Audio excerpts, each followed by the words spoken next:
It's recording now. We might need to do that. Might be a good idea. Let's see here. Well, good. The whole intro was garbage anyways. Yeah.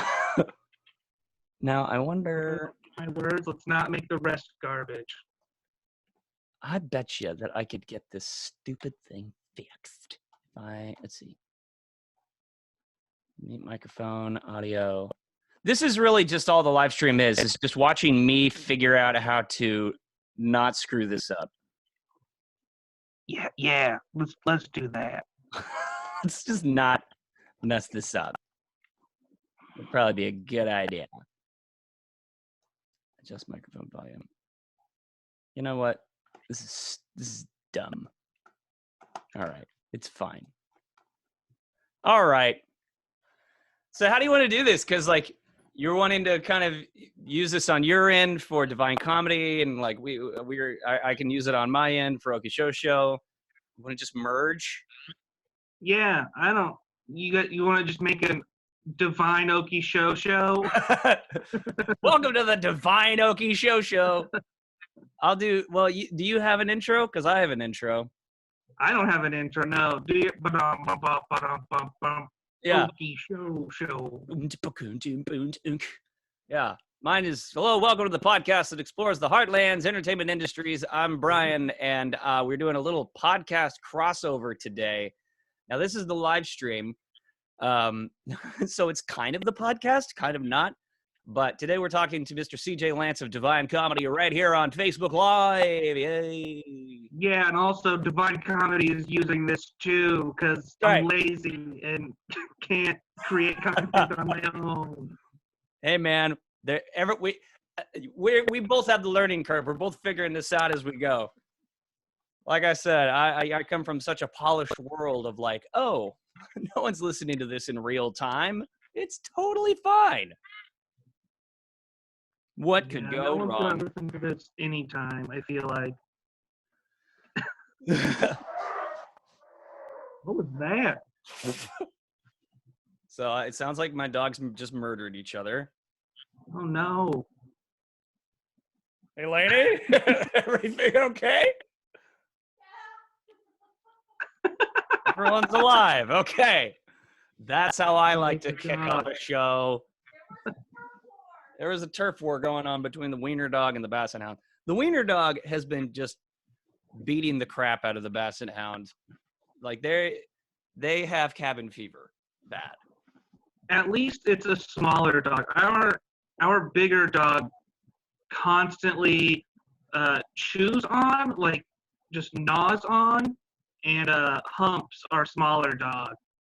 And he's older. The small dog's older too. And like, so it's like a 70-pound dog and a 45-pound dog. And so it's just so much extra weight on his poor little back. I feel so bad. Is this what prison's like? Yeah, he won't stop though. Like we hit him. And like water will make him stop, but water. Yeah. That's a match made in heaven, man. I will say thank God that the wiener dog does not hump the basset hound, or vice versa.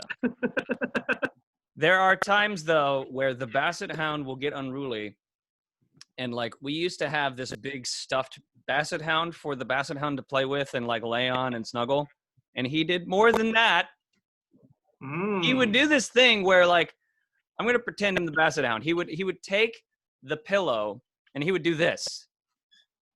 You'd see Please don't hump. Don't air hump. And then he'd look right at you and then go, and then he'd disappear around the corner. And then you would just hear an obscenity happening in the other room. Growing up, my friend in high school, his dog knew the command to hump. Oh, they had and a command. It was a female dog too. They go, Ginger, hump. And then she'd just do it to whatever person or thing was around. You know what? That's actually really smart, because if you have people that are visiting that you really don't like, it's a great way to get rid of them. It's actually kind of a perfect crime. the perfect crime. I don't think it's a crime.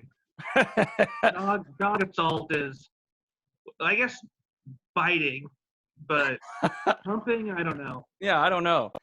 We've got a question from Jason Schwartz. What would that produce? A wiener dog and basset hound. Would it be a wiener hound? I don't know. Or a basset dog. Ooh. A basset dog. Well, what was it? Like the same thing. They're both fat and like long and short. It'd just be a weird version with big ears. It would be a long, short obscenity. Yeah. Laney says it would be a wasset. A wasset. Ooh. A wasset. A wiener wasset? Wiener hound? Wiener wasset. Sounds like a dog that Elmer Fudd should have. So, CJ, for those that are watching that have not met you, now you have done a lot of different things for Okie Show, but I don't think we've ever been like formally introduced to you and what all you do. So, who the heck are you? Do we do that? Did everyone else get formal like introductions? I'm gonna say yes because I'm that organized. Okay. Yeah, no, I'm really glad I found Okie Show. I've been doing stand-up comedy for like 5 years, 5.5 years now. Going on 5.5. And I'd say probably 2 to 3 years ago, I really started wanting to get into writing sketches and things like that. But I didn't have any training. I guess I would have the desire to go take a class to learn how to like properly format and do all that stuff. Yeah. But also that's a really big time and money commitment and not quite what I would want to go do. Yeah. So I've thought since then about taking like a screenwriting class because I cannot seem to wrap my head around a full 110-page like feature-length script. I can't either. Like it's the knowledge is there, but the practice is just like I'm way too ADD, which is why I tend to stick to writing sketches and stuff because like that's just a lot. Yeah, I think writing movies would be really fun, but for some reason, like I've read books and like they break down like the structure and how to look at it and then make it. And then I try and go study films, and every time I start a movie, I'm like, okay, I'm gonna notice where these beats are and how this is laid out. And then 45 minutes, I'm like, oh crap, I forgot to do all of that. Like I got sucked into the movie. Yeah, I've been enjoying a movie or enjoying making fun of a movie if it's bad. This second act is incredible. Yeah, I can never name where the act breaks are. Like, whatever. Anyways, so you and most of the rest of the world. But I want to write them one day. Yeah. Maybe it'll happen. But anyways, I wanted to do sketches, and so I started dabbling in like how to format, how to write, doing things like that. But I didn't have anyone to produce. I didn't have anyone that was like really committed into doing that. I think I searched for over a year trying to find like a writing partner or some sort of group or whatever niche that would provide feedback and brainstorming and whatever else. Potentially production. At the time, I wasn't even worried about necessarily making them so much as learning how to write them. Mm-hmm. And then fortunately, I met you through comedy. Your dabblings in comedy. Yeah. And I would see. The funny thing is, I'm like, I if only I had the time to do stand-up comedy. Well, now I have all the time in the world, and not gonna happen. There's no one doing stand-up comedy. Yeah, exactly. I might kill everyone. Yeah. No.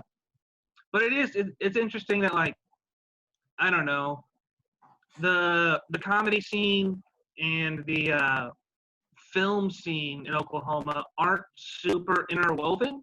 No. And so it was kind of hard to break into that. And I still don't know that I've broken into it so much as I found a home in Okie Show. I don't know very many other people outside of our group and people that we worked with in the film industry. So those connections are still growing. But anyways, so yeah, you graciously were like, yeah, I do this thing and we make sketches and stuff. And I was like, oh, I'd love to write some. And you invited me to a pitch meeting, or I don't know if we were pitching at that point. It was before X-Men came out, XJV. Yeah. And you guys were doing like the final edit notes on that. And then maybe we pitched some stuff as well. I think you came on. It was funny because I was talking to Lainey the other day, and she asked me, like, where did you and CJ meet? And I was like, I don't know. He was just in my life at some point. Poof. No, yeah. I think I remember, I think we'd seen each other around at some shows and mics and whatnot, but I distinctly remember meeting you at, what was that? Dog saloon, hot dog place or whatever. Yes, that was weird because it started off as like a competition. It was a contest put on by a traveling comedian whose whole shtick is that he puts on contests in cities so that he can make money. Yeah, basically, and his claim was that the money would go to dogs or something like that, which I don't know if that was true or not. I don't know him to be that big of a liar, but I don't know that all of that money went to dogs. Yeah, I don't know.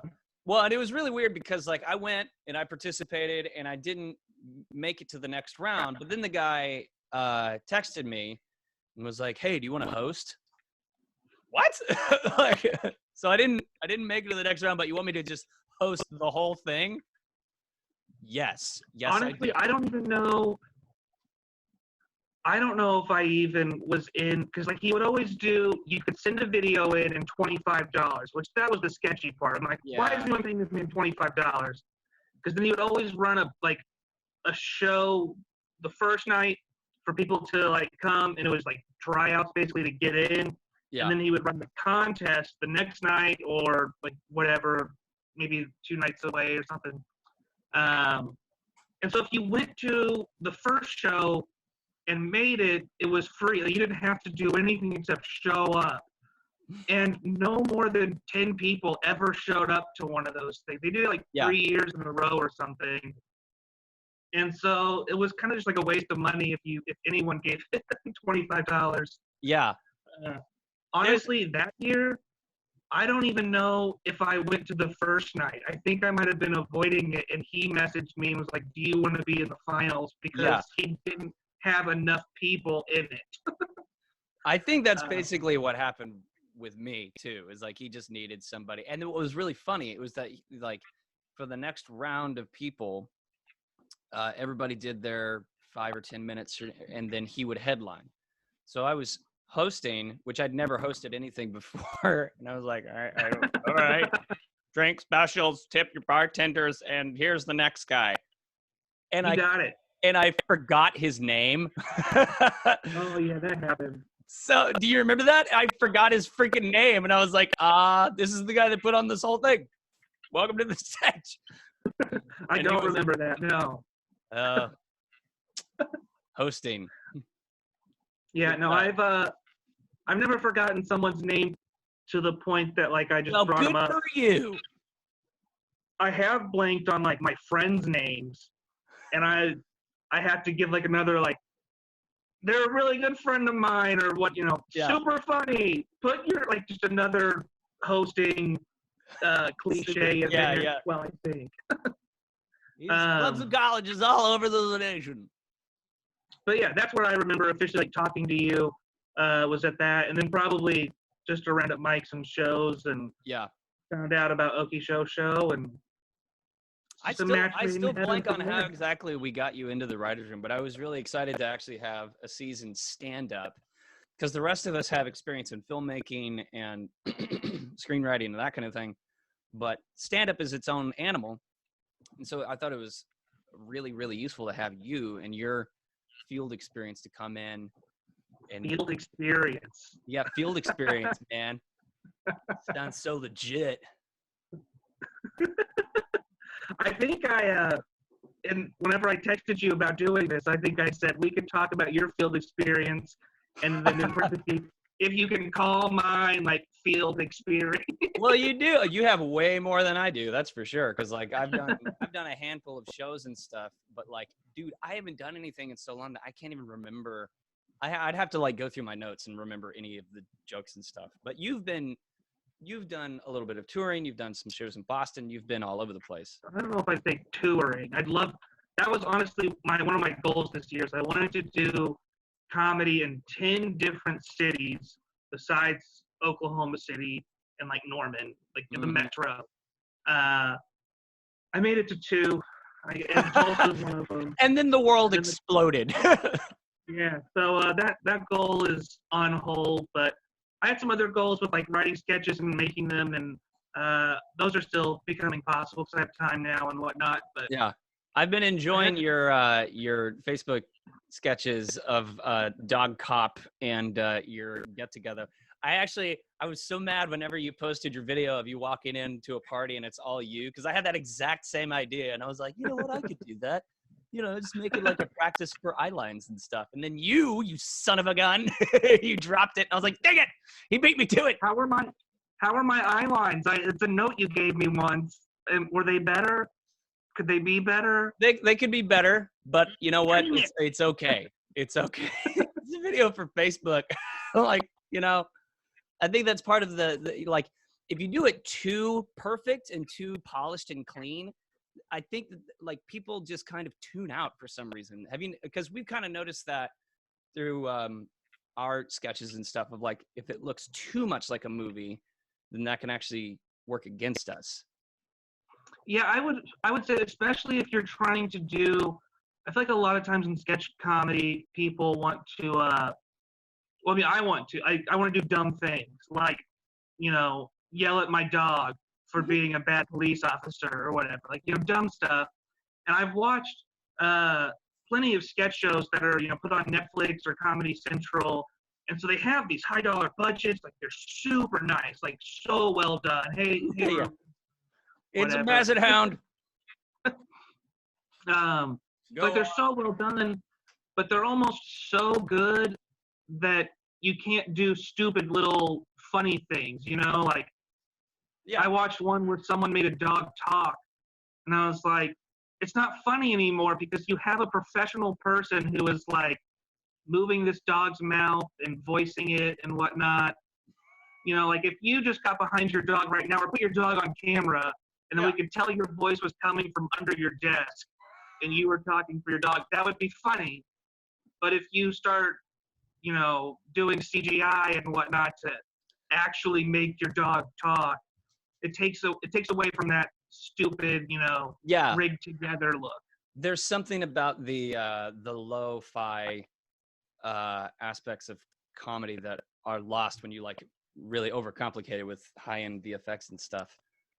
Which is why, like, I appreciate whenever we made X-Men, some of the visual effects are very basic. And you know what? That's okay. I like it. Yeah. No, for sure. I think that's part of the joke is imperfections in it sometimes. I mean, it's a fine line, but yeah, I do think if you go too high tech, too deep in, then people start losing it or whatever. They don't follow it. That's like one of my favorite gags is always whenever like somebody jumps off a building and then it cuts to an obvious mannequin falling or something like that. Like that's just hilarious to me. Or it's like obviously a puppet hand like being stabbed or something. I think hilarious. It's necessary. Yeah. So what got you into? Let's talk about Divine Comedy real quick because first of all, what is Divine Comedy? Divine Comedy is a weekly showcase that I run. It's not an open mic. Every now and then people come up afterwards and be like, how do I get on this? I'm like, start doing comedy for a few months and I'll notice you or whatever. Yeah. So it's a weekly showcase. Yeah. I mean, sort of, yeah. It's every Wednesday, 8 p.m. at the Speakeasy, which, by the way, we're trying to raise some money for the Speakeasy. Go to their Venmo. It's at the Speak. Give them some money. Leave a tip. Normally, our show will be happening tonight at 8. So, but yeah, so it's a showcase. It's changed up over the years. It's been run. It was started by my buddy, Madison Allen. And then I jumped on board whenever he had a job where he couldn't make every Wednesday. So I was like a fill-in host, probably like 3 or 4 years ago now. And then he moved to New York, and now it's run by Josh Lathy and myself. Nice. We try to make it as legit as possible. It is, I mean, it's local comedians. We try to put as many people up as we can. But then also we do try and get touring people. We've had some people who've been on, late night shows. We've had 2 SNL writers. Some people who've been on like Comedy Central, Roast Battle, things like that. So yeah, we try and get people that aren't locals either, or just, struggling, trying to figure it out comedians, but people that are like really kind of gotten somewhere or whatever. Yeah, that's so cool. So whenever somebody, so you were saying, show that you have some experience, show that you have a decent set. First of all, how long are the sets? Are they like 10 minutes? It varies. If someone like really new, we'll give them 5 to 7, but typically they're 10. Sometimes we'll have a headliner who does like 20 to 30, depending on what they're comfortable with. But yeah, 10 minutes, like the average. Nice. So how does somebody build a 10-minute set? Like if you're have no experience whatsoever in doing stand-up, how do you make it to that 10-minute set?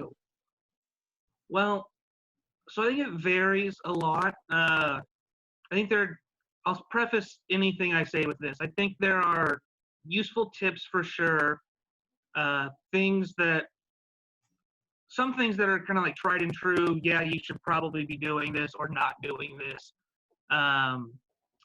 But comedy for the most part, is figuring out what works for you, what's authentic for you, which I'm still figuring out.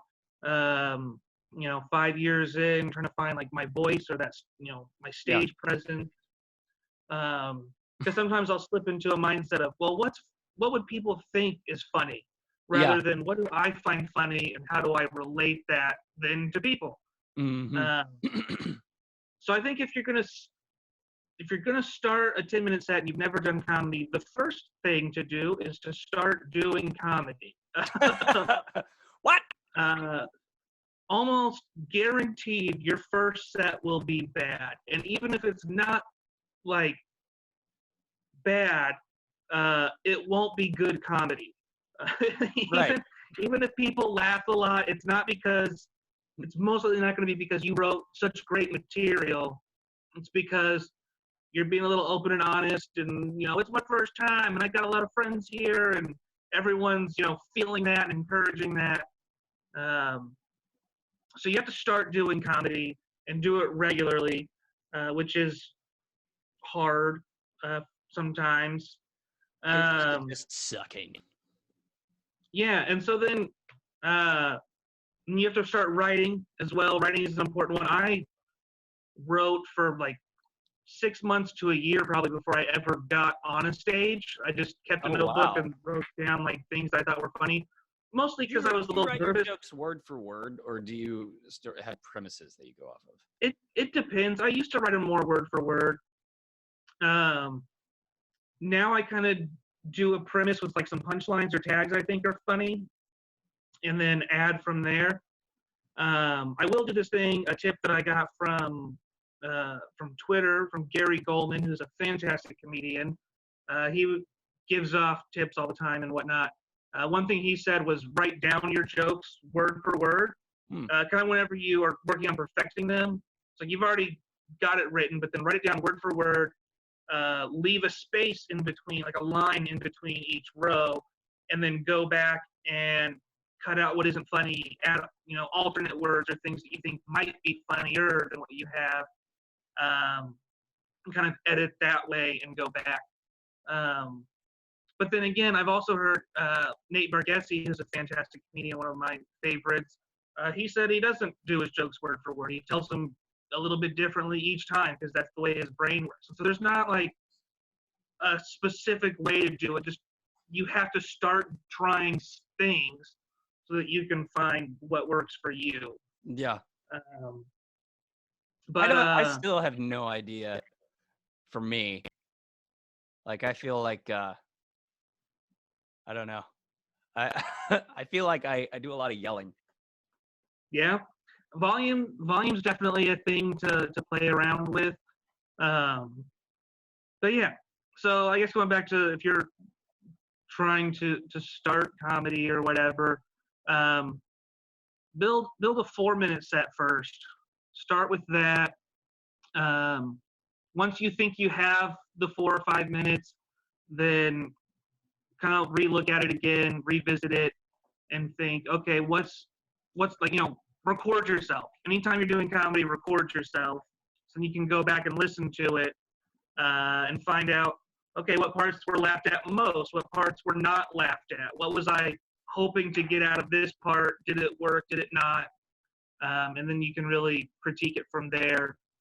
But I think that's where the discipline comes in, which I'm not the best at in comedy. I hate the sound of my voice. I don't enjoy going back to listen to my sets or watch videos. Yeah. You should host a podcast. It's great for that. Yeah.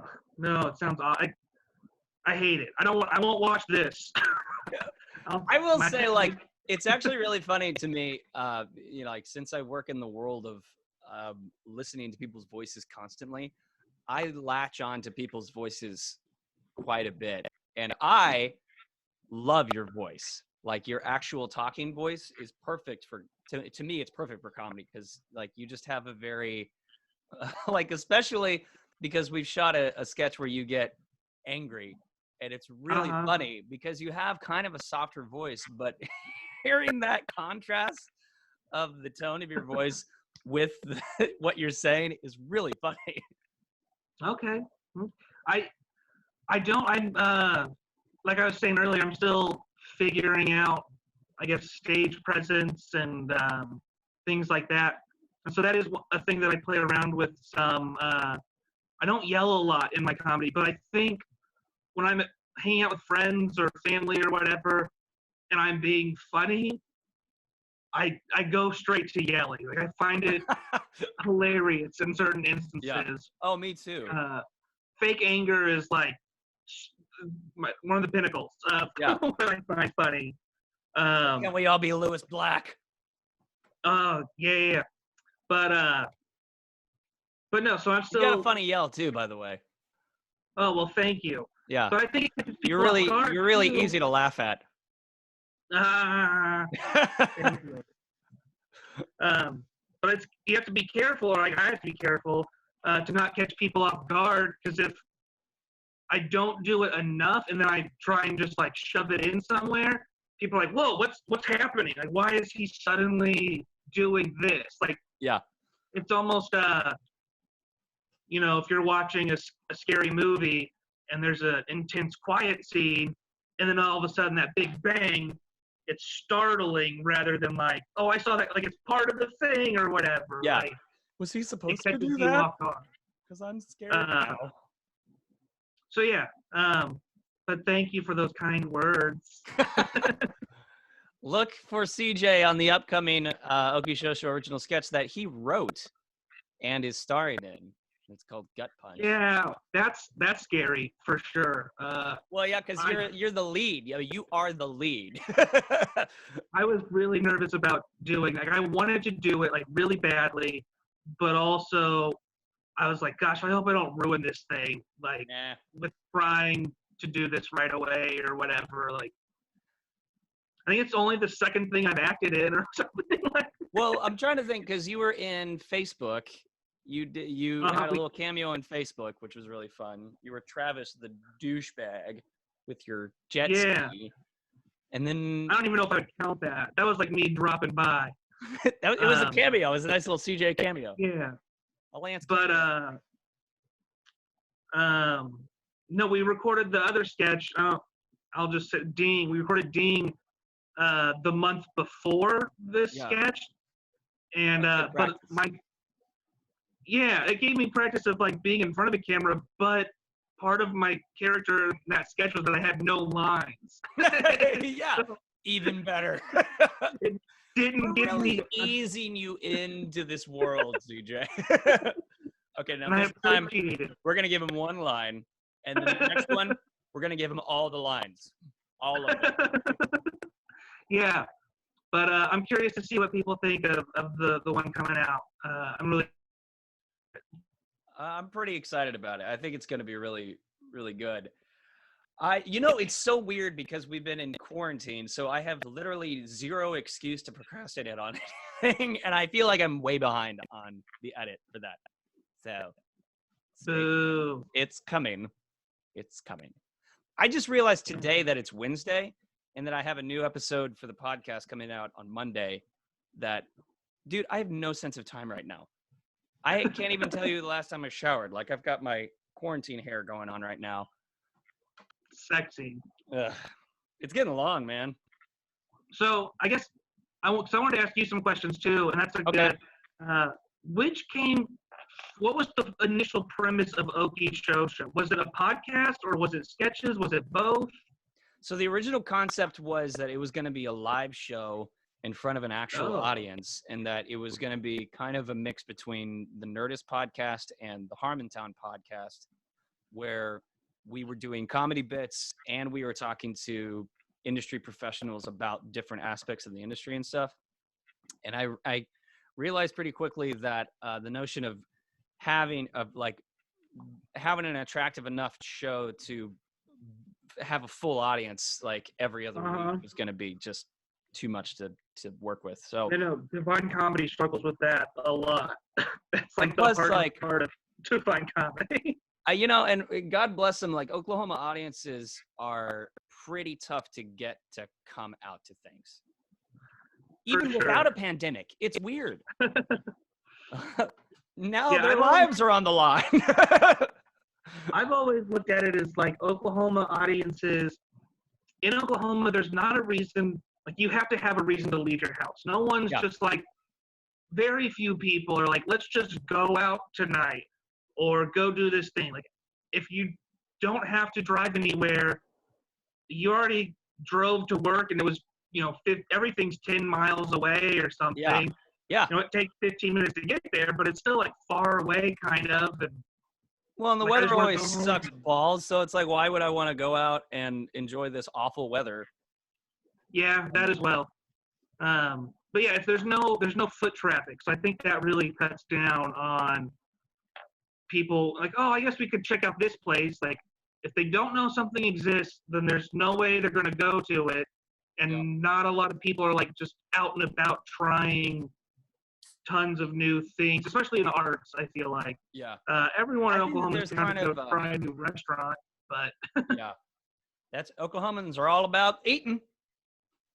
But, hey, I'm one of them. Yeah, I think that's something that's been slowly changing. We'll see after this if we're back to square one. But OKC Improv seems to have pretty packed houses every weekend, and the Divine Comedy shows that I've been to have always had pretty darn good audiences. Oh gosh, they're not all like that. Come to a show sometime when the world is back to when the world is after the apocalypse. Yeah. Yeah, so Okie Show kind of started off with that live premise, that idea of it being kind of like a real talk show. And then it turned into a weekly thing where I was interviewing different industry professionals with the intent of like kind of shedding a spotlight on people and industry workers that normally don't get a spotlight. So like those early episodes, and we still that's still a really, really big priority. Like I want to, I like everybody is always, it seems like everyone's always talking to the directors and the actors and stuff like that, but very few people are talking to the grips and to, the sound guys and stuff, those below the line. To you, no one wants to talk to you, buddy. No one wants to talk to me. I don't have any friggin' stories. I'm not cool. But so like slowly over time, I had no idea what I was doing. Whenever I first started this thing, I had no idea. I just had this harebrained idea of like, that would be really cool. And that's about as far as the thought process went. So I didn't know anything about like structure or like how to promote it or anything. Like I had to do all that learning in real time. So now that we're on season 4, now that we've been doing this for roughly 5 years, which do the math on that, that season 1 is like 70 episodes. It's crazy. But Wow. now I feel like I've finally kind of got a nice little rhythm, and like I have a nice workflow, and everything's preset now. So like I'll record an interview and I'll just slap it into the template and be like, pop, pop, pop, pop, pop, done. Except Yeah. whenever there's a lot of cussing, and then I have to go through and bleep out all the F-bombs. Yeah, no, I feel like Divine Comedy is the same way in the sense of I was in like a routine of how to book a show, book a month or whatever, run the shows, do it. It was feeling good. And now this is going on and I'm like, I don't want to do any, like, if I can't just go to a live show, I don't want to do anything at all. This But- sucks. Yeah, how are you guys handling the pandemic? Like, I've been interested about everybody that's in the live entertainment world. Like, how are you dealing with not being able to have I mean, a live audience? as far as our show, it's just I've been trying to put up something like this once a week if I can. This will be the second thing that we put up. Last week was our first thing. Yeah. But just trying to do something that's entertaining, engaging, whatever. Some people have done like live stream comedy shows, and I don't know. They're not good. I don't know how that would work. Yeah, if people like this, like if you just didn't talk for 15 minutes and I did comedy, Yeah. but there was only you to respond pretty much. I think Zoom could maybe work, like if you've got a big enough group of people to come to a Zoom meeting, Yeah. and then one person performed and everyone else could, like, their audio would be feedback. But still, it's not my thing. It sounds really awkward. Yeah, it for sure is, which comedy can be really awkward, but Yeah. it seems extra awkward. But yeah, so some people have been doing that. I've noticed a lot of comedians, we kind of talked about the dumb sketches I've been doing. A lot of people are doing that. Whatever random video they can make, whether it's 2 minutes, 5 minutes, 30 minutes, like, just here's something dumb and goofy. That's how I describe it. I don't think everyone's dumb. I think comedy is dumb and goofy. I think it needs to be deep and have social impacts. They for sure can, but also that's not my type of comedy. It's not my thing. Yeah. But yeah, so I think a lot of people are trying to follow other creative avenues that relate to comedy, but aren't strictly stand-up comedy. Yeah. So yeah, but people in your field, which I guess for people that don't know, you do sound. You're a sound guy, yeah. Sound guy. Yep. I'm a production sound guy for the film and TV industry, which is a real bummer right now. Have you gotten any gigs that are like essential businesses needing to make a video or release a statement or whatever? So I've actually been recording. Luckily, I also do voiceover. I perform voiceover. So I've been getting a lot of voiceover stuff for like sanitation companies and cleaning services, which is, hey, it's paycheck. Yeah. Which is really funny because like sometimes you'll get your copy and you're reading your copy and like there's sometimes where the brand, they don't give you any pronunciation. So you're trying to turn the stuff around as fast as you can. So like I had this one that was Janiking. So that's Janny King, or it's Janiking. The product is Janiking, but like they didn't give me any pronunciation. So I had to like record 3 or 4 different versions of like Jenny King, Janie King, Janie, just like, guess the pronunciation. Yeah, that'd be really hard. as far as like working on set, I have had one job, and that was for the bombing memorial coming up, because our 25th anniversary of the bombing memorial is coming up the 17th or something like that. Sounds about right. Yeah. So it was like 4 or 5 hours a day for 3 days. Like we were talking to like Governor Stitt and Mayor Holt and a couple other people, which is really weird because like these guys are really important right now. They're kind of heavy players. So like no one is allowed remotely near them. Like, they're like sharks in a in the ocean where like all the little fish are spreading to like stay away from him, don't even breathe near him. Wearing bandanas and masks and gloves and hand sanitizing and all that. It's like everything other than a hazmat suit. So like because you freelance, so normally how do you like hunt down a gig? Is it word of mouth? Is there like a website or? There's a couple different things that you can do. So, and this goes for if anyone is trying to freelance in the film industry, there's a couple things you need to do. First of all, you need to go to the Oklahoma Film and Music Office website, and you need to get on their registry. The next thing you need to do is work for free a lot, because this is a 100% word of mouth world. So freelance, 90% of the jobs that I get are through recommendations, and the last 10% are through websites where I'm on a directory that I wouldn't have been able to get on that directory had it not been for a recommendation. So first thing is actually know what you're doing. Don't fake it till you make it. That's the worst advice that you could ever get. Just fake it till you make it. No, fake it until you burn a bridge and never work again. That's how that works. And I always say be humble, be kind, be hardworking. Those are the three kind of tenets to live by. And maybe have an H instead of kind. Yeah, I couldn't do it. That's all I got. Humble, hardworking, heroic. Heroic, yeah. What's something other than kind? It starts with an H. A huss. Helpful. Helpful.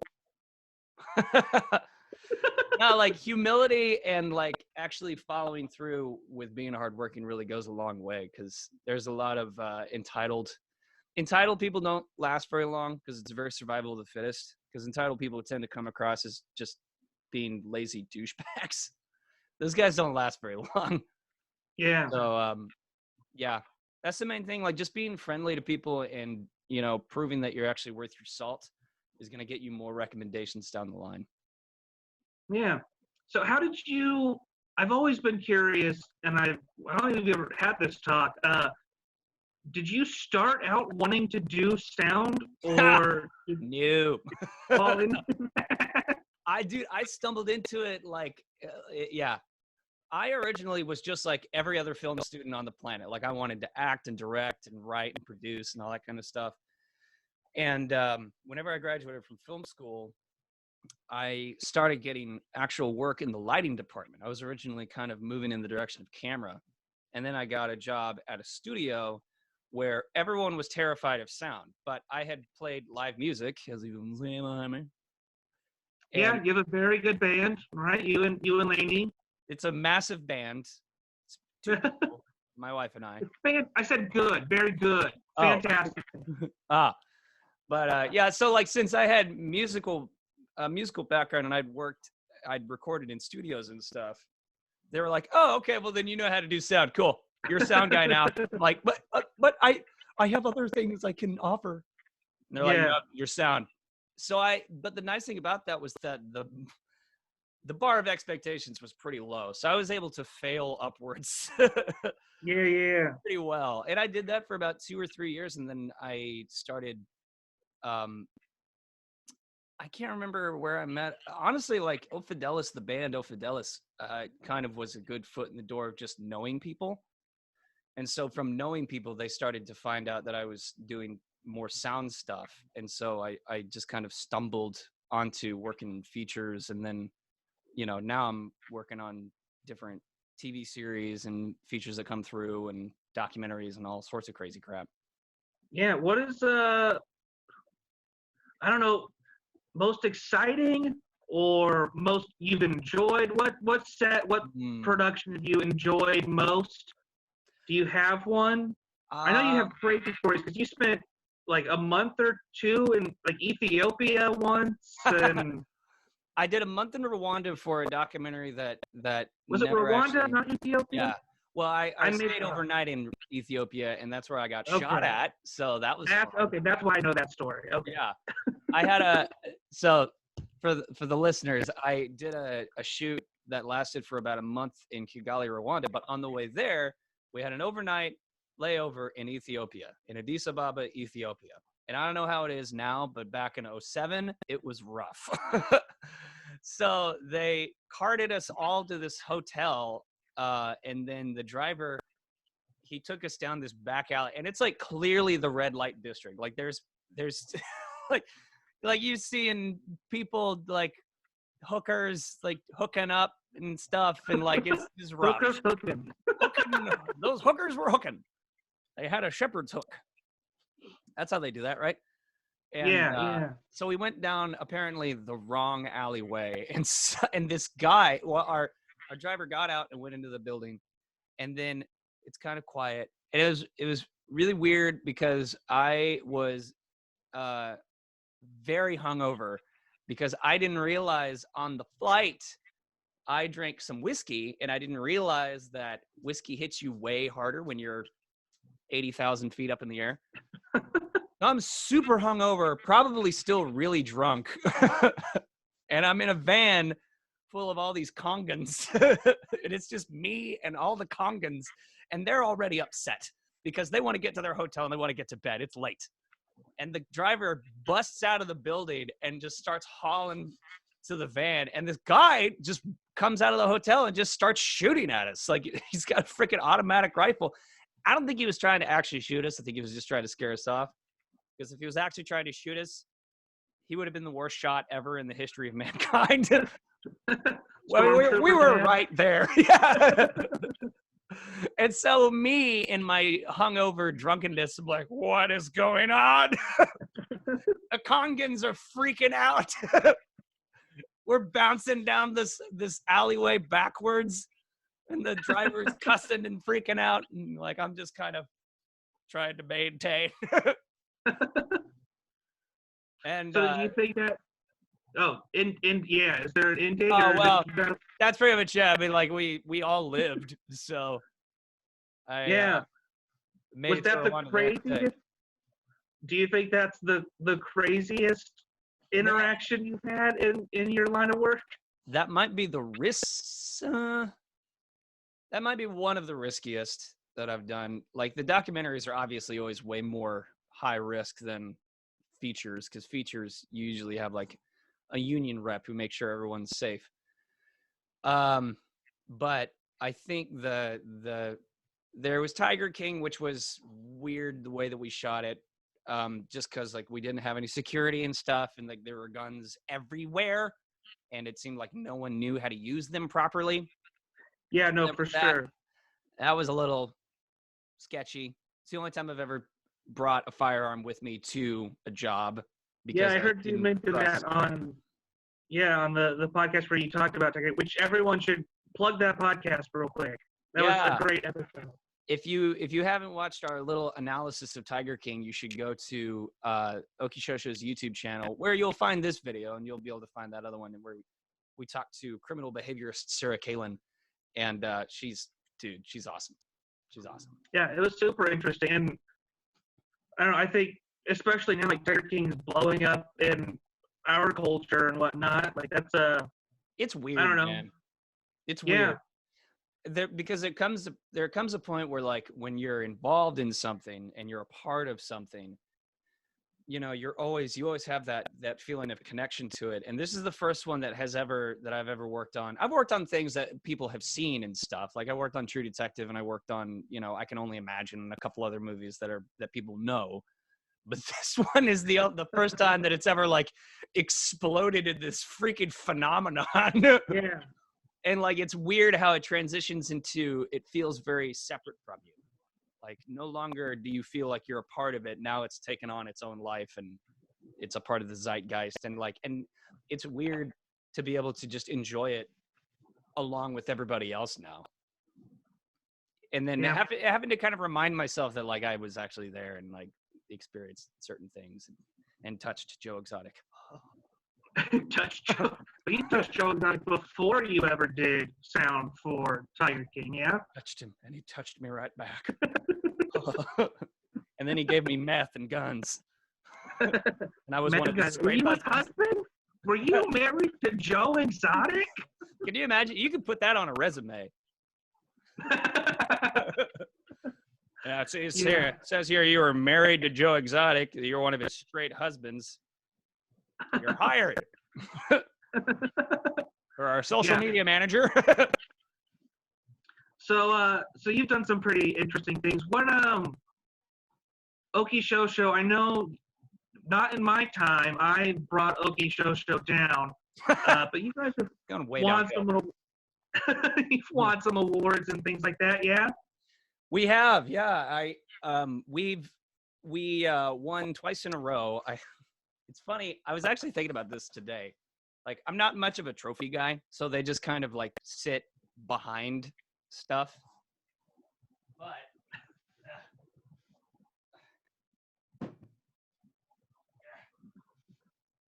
we did the 48-hour film race, and we won best film project for 2 different years. We had 2015 and then 2017. Those look like that's like the douchiest. Those look like they would be the murder weapon for. Oh, absolutely. Like an office murder. Like if someone was just angry one day at their boss, they would pick that up and use it. And they're freaking heavy too. So I've never gotten a chance to do 48-hour film festival. How it, for anyone who doesn't know what it is, right? It's just you get a genre, right? And then like a couple other things that you have to write a sketch about, a short film about, and then produce, and turn in within 48 hours, right? Yeah. So you're like, it's a race. So there's all these different teams within the city that you're competing against. Competing, I say loosely, because really the main point of competition in this one is just to get it done, for the love of God. Yeah. So you have 48 hours to take your prompts, which are a genre, a prop, a line of dialogue, and a character name, and write the story, shoot it, edit it, and finish it within 48 hours. 48 hours seems like a lot. Until you're trying to get a movie shot. So like whenever we did it, like luckily most of the people that we had involved like had actually worked on features and stuff. So like we kind of knew a workflow. It wasn't kind of like, let's just make a movie. Like we actually had a very systematic way of doing it, so that we gave ourselves a page limit. We gave ourselves time limits, take limits, like all these different limits to keep ourselves on track and on time and everything. And, you know, everything was very broken down. And, you know, and when you do that, when you're more organized, the more fun you're allowed to have. You have more freedom. And it was cool, man, because we had a lot of improvised elements in our stuff. And like you've worked on a couple sketches with us now, so you've kind of gotten to see how improv plays into the stuff that we do. And how we're pretty strict, and then we'll loosen up. How much sleep do you get in those 48 hours? Okay, so since we schedule everything out from beginning to end, everybody gets pretty much a full night of sleep, because what happens is that we'll shoot like the production team is separate from the post-production team. So we finish shooting something out and then hand it off like a baton. And then the post-production team moves into the night shift to work on it, you know, through the night. And then we can do edits and, you know, adjustments and stuff the next day. So someone's working on it though, that every hour of the 48 hours pretty much. Not even that. Like a lot of times we would shoot. So our basic schedule was you get your prompts at 7 p.m., but you can gather your soldiers and get everybody, you know, you can do all the prep work and everything. So you can have your locations locked down. and you can have your game plan together, which is what we did. But you can't write anything until you get your prompts. So you get your prompts about 7:00. We had a writer's team stowed away, ready to start writing. and like even in the writer's room, like that's my favorite part of doing the 48, because like you've seen kind of in our writers' rooms for Okie Show, like I like kind of a back and forth and like we haven't written a sketch from start to finish in Okie Show's writing sessions and stuff. Mm-hmm. But during the 48, we start out with an outline, everybody's doing a back and forth, and then we flesh it out with a beat sheet, and then we have a head writer who drafts the whole thing, and then we do revisions and redraft it. And so it's very, we try to use the SNL model as much as we can. But which is a crazy efficient model, but very also efficient. Insane. Yeah. So we would work until like we would try to have the script locked by 1 a.m, and then our call time would be like 8 a.m. the next day, and we'd shoot until 8 p.m. So that's a solid 12-hour day, and then post-production would take and get an assembly done and have it pretty much ready to go by midnight or 1, and then they take the night off, and then we'd start back up the next morning at 8 a.m. and work all the way up until it's ready and being sent out, by like 6. So we had all that planned out and mapped out prior to even getting prompts and stuff. But it's tricky. Yeah. You got to be strict. You got to be strict with yourself. There's no time. Yeah. There's no fun in Okie Show. That's the really fun. That's the cool thing. Cause like whenever we would have our little production meetings at the top of the 48, I was the team leader, so I would kind of give my introduction speech to everybody. And the number one priority for us was always, we are going to have fun, because there's a lot of times where you'll do a 48 and it's so stressful that it's just not fun anymore. And like people get burned on it really easy. So for us, it was, we are going to have fun. And if it starts to get not fun, we're going to stop. We're going to take a breath. And then we're going to collect ourselves and start having fun again, because that's where you can have the most creativity. That's going to be your best quality stuff. Yeah, I would agree. I've had lots of fun on every set that I've been on, I think, with Okie Show. Just wait till you get on a real set, because it's not that way on a real set. I've been on one other set that I randomly got asked to fill in for someone. It was like their senior project or whatever for film school, pretty much. But then also they'd gotten some people to kind of give them some grants, so it got a little bit bigger than just that. Wow. Yeah, and so like it was like, it was 7 or maybe 9 page short. So like decent size, and they had someone lined up to be a tough guy warehouse security guard, and I guess that person couldn't make it for the day of filming, and so they asked me. Their first thought was like, tough guy, CJ. I was like, do you guys know who I am? That's like the total opposite of the normal, do you know who I am? Do you know who I am? Like, are you guys sure I can be tough enough? I don't know. But so I hope I didn't ruin that character and that sketch, that short. But no, it was like, because it wasn't, no one was getting paid or anything like that, so it was still that level of looseness. Like no one could be super angry. Yeah. But also, it was like a full crew of 20-ish plus people. Everyone's running around doing, putting lights up, making sure sound's going on, and some people are getting talked to because they're not doing their job right. Yeah. And things like that. That's the one thing. Like, it's weird because like I've gotten so spoiled working on sets where everybody's jobs are delegated that the idea of wearing multiple hats is a huge turnoff to me. So like it's really hard for me to wear multiple hats on a set nowadays.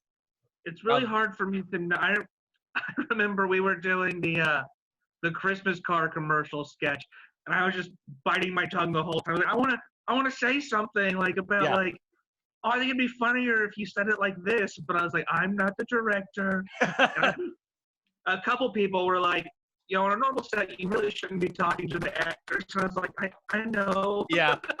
Shame, CJ. But you're also the writer, so it's kind of appropriate. It's a weird dynamic, I guess, on those. But it's really nice. I don't know that I could walk onto like a professional set and like fit in or like do it right.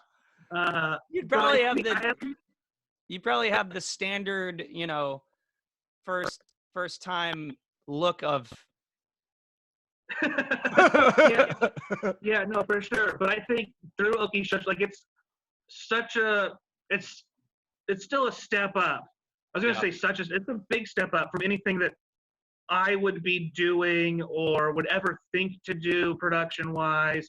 I mean, I think everyone I've shown videos, like the quality is amazing for, I mean, anything that I would ever film is just dumb, whatever, on a phone, no sound is going into like being edited or mixed, no lighting is being worried about, like, as long as you can see what's happening on screen, boom, it's done.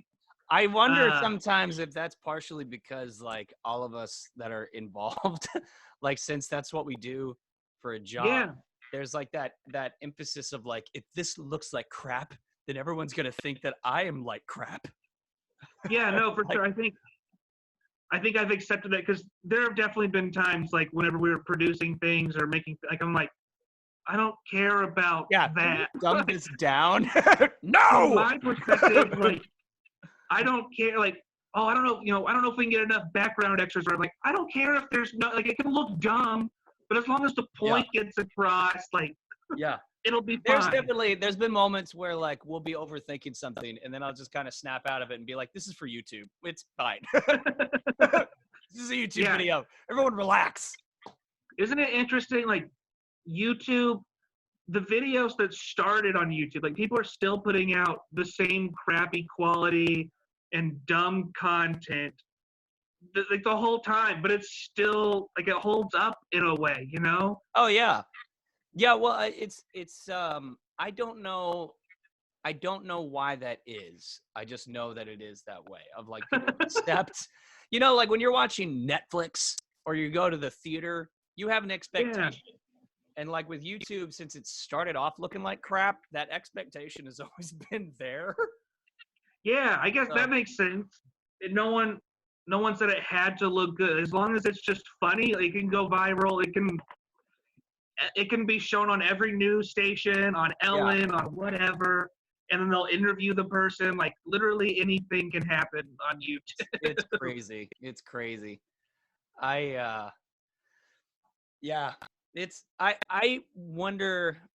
I'm baffled by like the algorithms and stuff of like what do people do that gets them 1 million views? And like luckily for us, that's not really the top priority, is to get a bazillion views. Like obviously we want people to see what we make, but that's not the top priority because I'm sure we've talked about it in the writer's room multiple times of like, we're not getting rich and famous off this. Let's just let that dream die. It's technical practice and it's a route for us to hone our skills and just get better. Well, but my skill is writing.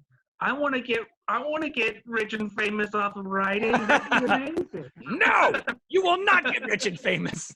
Not if I have anything to say about it. Oh no! You will not find success. Gonna hold me back. Yeah. Hold me back, bro. Yeah, to me it's like if that happens, that's cool. Like that's the big thing for me is like I want everybody involved to find success and to use this as a stepping stone. So we've had a couple people that have been involved in Okie Show sketches that have moved on to bigger and better things, and that is absolutely the priority for anybody who donates their time. Like I want this to just be a stepping stone. I don't want people to rely on it to get. No, for sure. I would agree. I get what you're saying, and I would think I would say Okie Show is like a really good stepping stone, because it is that it's going to make things that are a certain quality, that it's going to look good, it's going to sound good, it's Yeah. going to be good. And so it is something that you could hand in as like, an actor or whatever, like, here is a reel of me on this production. Yep. Rather than no one's going to want to act in the sketches I'm doing because they're just dumb and poorly put together. Yeah. Like, Well, and that's a really big deal for us. Like that, that's definitely one of the priorities, or like one of the reasons why we try to make it as high quality as we do, because like I've cut reels for a lot of the actors that have done work for us. Like I've cut their scenes and helped them put it together because I want them to be able to use that. And people have gotten jobs off of, some of these sketches. Like, I mean, Nicholas Szabo used X-Men JV Squad to get a job. So nice. And like, even I didn't know that. He is a writer, and right? Yeah. And it's cool because it kind of gives a calling card. In this world, everybody says that they can do stuff. And, that's one of the best ways to kind of separate yourself from all the people that say they can do something, is to be able to show, well, I actually did something and here's what we did.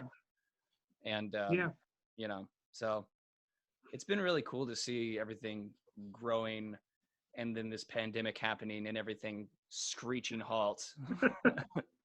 Yeah, I've got like, I don't know, 30, 40 shirts or something. Maybe not that many. Bunch of stickers, just merch that is not gonna, it's not going anywhere. Yeah. Not making any money. Well, you know what? When the shit hits the fan and you guys are running out of, firewood or clothing or food, shirts are edible, right? I don't know. What beggars can't be choosers, CJ. Eat the shirt. I have some very fat animals. I would eat this. But once the dogs are done, then you're going to have to I got cats. And then after the cats are gone, I mean, after Marla's gone, then you're going to have to eat the shirts. I'll eat shirts then, for sure. Well, or you'll have to watch your back. Marla.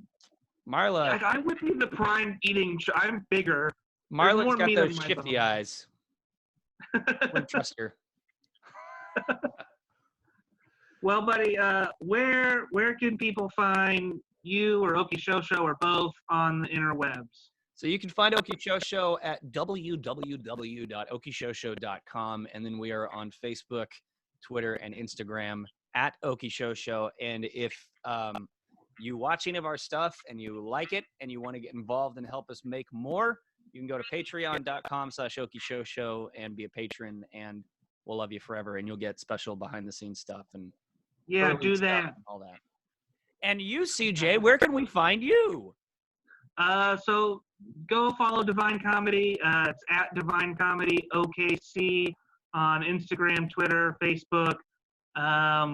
You can follow me personally at CJ Lance Comedy on YouTube or Instagram. I have Twitter and Facebook. They're not worth plugging. Birds are bad. Is that you on Instagram? But yeah, also go whenever the world is back. Go check out a show at the Speakeasy, and if you have time or a few dollars or both, go to Venmo at the Speak and leave a tip for them, because we would love to have a Speakeasy to go do shows at. They've been super. Honestly, they've been having comedy for over 10 years regularly at the Speakeasy. They've been a pretty groundlings. I mean, comedy's been happening in Oklahoma City longer than that, but it took a pretty hard dive after Jokers and whatnot downtown. Jokers, that's a deep cut. Yeah. Dang. But the Speakeasy's been super supportive of, everything local, but especially comedy. So yeah, go help them out. Give them a hand. I like it. Yeah, tip your bartender. Yeah. Host things. Yeah, find local restaurants and businesses to support. Don't go to Walmart. Go to Elsie's Foods or something. Yeah. Don't go to Starbucks. Go to the underground. Tell All right, him, man. Brian. Well, all right, Brian. Good to hang out with you. Thanks everybody for tuning in and listening / watching. I'm glad we could actually watch this time because I am slowly mastering this live stream thing. And look at you go. Look at me. And yeah, we'll see you guys next time. See you, bud. Bye. Bye-bye. All right, now how do I turn this crap off?